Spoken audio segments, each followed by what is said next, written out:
नमस्कार दोस्तों, मैं विकास त्रिवेदी आपके अपने यूट्यूब चैनल विकास स्टडी सर्कल पर आप सभी का स्वागत करता हूं।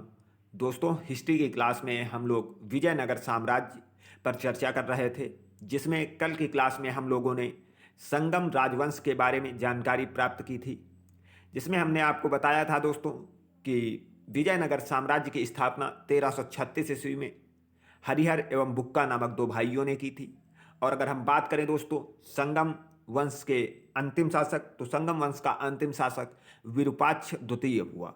दोस्तों, संगम वंश का अंतिम शासक विरूपाक्ष द्वितीय हुआ, जिसको सिंहासन से हटाकर सलू नरसिंह ने सलू वंश की स्थापना की। तो दोस्तों, कल की क्लास में हम लोगों ने संगम राजवंश पर बहुत विस्तृत तरीके से चर्चा की थी। अगर आपका कोई डाउट है तो आप कमेंट बॉक्स में पूछ सकते हैं।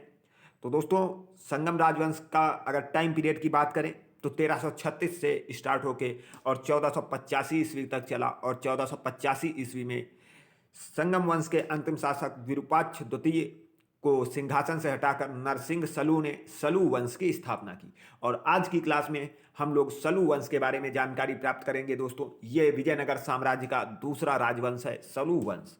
दोस्तों, सलू वंश जो है, इसका टाइम पीरियड 1485 ईस्वी से 1505 ईस्वी तक रहा। सलू वंश का टाइम पीरियड अगर बात करें दोस्तों, 1485 ईस्वी से 1505 ईस्वी तक रहा, और इसका संस्थापक नरसिंह सालू हुआ। दोस्तों, नरसिंह सालू हुआ, और सालू वंश का संस्थापक सालू नरसिंह था। ये अभी हमने आपको बताया है दोस्तों। उसके बाद अगर बात करें नरसिंह सालू की, तो दोस्तों 1485 ईस्वी में संगम के विरूपाक्ष द्वितीय की हत्या।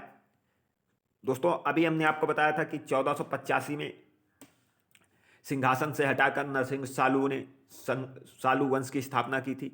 1485 ईस्वी में संगम वंश के विरूपाक्ष द्वितीय की हत्या उसी के पुत्र, दोस्तों विरूपाक्ष द्वितीय के पुत्र ने कर दी थी। और इस समय विजयनगर साम्राज्य में चारों ओर अशांति व अराजकता का वातावरण था। दोस्तों, विरूपाक्ष द्वितीय की हत्या के बाद विजयनगर साम्राज्य में चारों ओर अशांति एवं अराजकता का वातावरण था, और इन्हीं सब परिस्थितियों का फायदा नरसिंह के सेनापति नरसा नायक ने उठाया और विजयनगर साम्राज्य पर अधिकार कर लिया। दोस्तों, ये जो सालू नरसिंह का सेनापति नरसा नायक था, इसने इन्हीं सभी परिस्थितियों का फायदा उठाकर विजयनगर साम्राज्य पर अधिकार कर लिया और सालू नरसिंह को राजगद्दी पर बैठने के लिए आमंत्रित किया।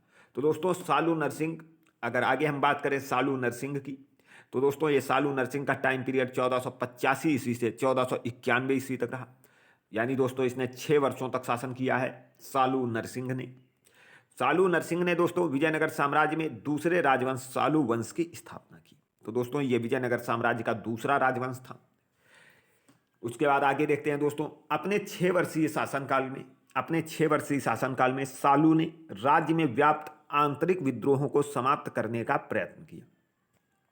दोस्तों, विरूपाक्ष द्वितीय की हत्या के बाद विजयनगर साम्राज्य में आंतरिक विद्रोह और अराजकता का माहौल था, उसको शांत करने के लिए सालू नरसिंह ने बहुत से प्रयत्न किए। उसके बाद आगे देखते हैं दोस्तों, सालू नरसिंह ने उड़ीसा के गजपति शासक पुरुषोत्तम ने सालू को पराजित किया। तो दोस्तों, उड़ीसा के गजपति शासक पुरुषोत्तम ने सालू नरसिंह को पराजित कर बंदी बना लिया तथा साथ ही उदयगिरि के किले पर कब्जा भी कर लिया। तो दोस्तों, गजपति शासक पुरुषोत्तम ने सालू नरसिंह को पराजित करके उसे उदयगिरि के किले पर कब्जा भी कर लिया, और कालांतर में दोस्तों बंदी जीवन से मुक्त होने के बाद सालू नरसिंह ने कर्नाटक के तुलु प्रदेशों को जीता।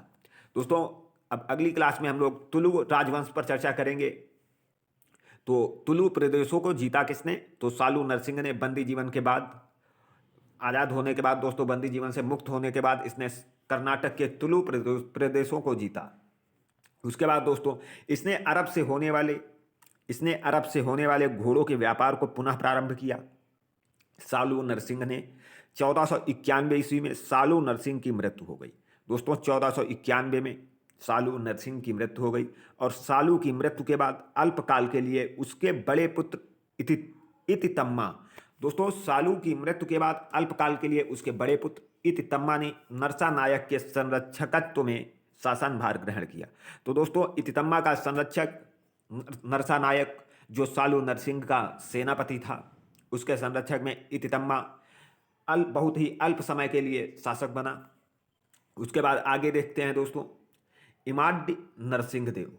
दोस्तों ये जो इमाड नरसिंह है, इसका टाइम पीरियड 1491 से 1505 ईस्वी तक रहा।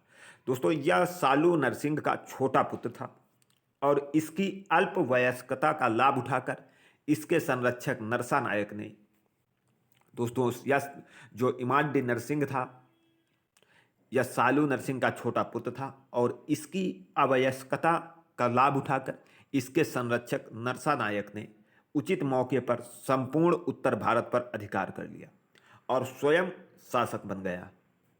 उसके बाद दोस्तों इमाड नरसिंह को नरसा ने पेनकोंडा के किले में कैद कर लिया। तो दोस्तों इमाड नरसिंह को नरसा नायक ने पेनकोंडा के किले में कैद कर दिया और अपने 12-13 वर्षों के शासनकाल में नरसा नायक ने रायचूर, संगम राजवंश के में जब हम पढ़ा रहे थे तब हमने बताया था कि दोस्तों ये रायचूर जो था वो तुंगभद्रा और कृष्णा का दोआब क्षेत्र रायचूर दोआब के अनेक किलों पर अधिकार कर लिया। इसके अतिरिक्त नरसा नायक ने किन किन अभियानों में सफल रहा, इसके अतिरिक्त दोस्तों नरसा नायक ने बीजापुर, बीदर, मथुरा, श्रीरंगपट्टम के शासकों के विरुद्ध अभियान में सफल रहा और दोस्तों इसने बीजापुर के शासक प्रताप रुद्रदेव गजपति को भी परास्त किया। नरसा नायक ने बीजापुर के शासक प्रताप रुद्रदेव गजपति को भी परास्त किया। दोस्तों नरसा नायक ने चोल, पांड्य एवं चेर शासकों को भी विजयनगर साम्राज्य की अधीनता स्वीकार करने के लिए विवश किया। तो दोस्तों नरसा नायक ने चोल, पांड्य एवं चेर शासकों को भी विजयनगर साम्राज्य की अधीनता स्वीकार करने के लिए विवश किया। उसके बाद दोस्तों 1505 ईस्वी में इमाड नरसिंह की हत्या नरसा नायक के पुत्र वीर नरसिंह ने कर दी। दोस्तों 1505 ईस्वी में इमाड नरसिंह की हत्या नरसा नायक के पुत्र वीर नरसिंह ने कर दी और विजयनगर साम्राज्य में एक नए वंश तुलु वंश की स्थापना की। तो दोस्तों 1505 ईस्वी में इमाड नरसिंह की हत्या नरसा नायक के पुत्र वीर नरसिंह ने कर दी और विजयनगर साम्राज्य में एक नए राजवंश तुलु वंश की स्थापना की। और दोस्तों ये तुलु वंश हमारे सभी एग्जामों की दृष्टि से मोस्ट इंपॉर्टेंट है और अगर तुलु वंश की स्थापना किसने की तो आपने अभी पढ़ा है कि नरसा नायक के पुत्र वीर नरसिंह ने। तो दोस्तों सलू वंश के बारे में अभी हमने आपको बता दिया है। आपको अगर ये क्लास अच्छी लगी है तो वीडियो को ज़्यादा से ज़्यादा लाइक करें, शेयर करें और चैनल को सब्सक्राइब करें। मिलते हैं अगली क्लास में तुलु वंश के साथ। तब तक के लिए धन्यवाद दोस्तों। जय हिंद।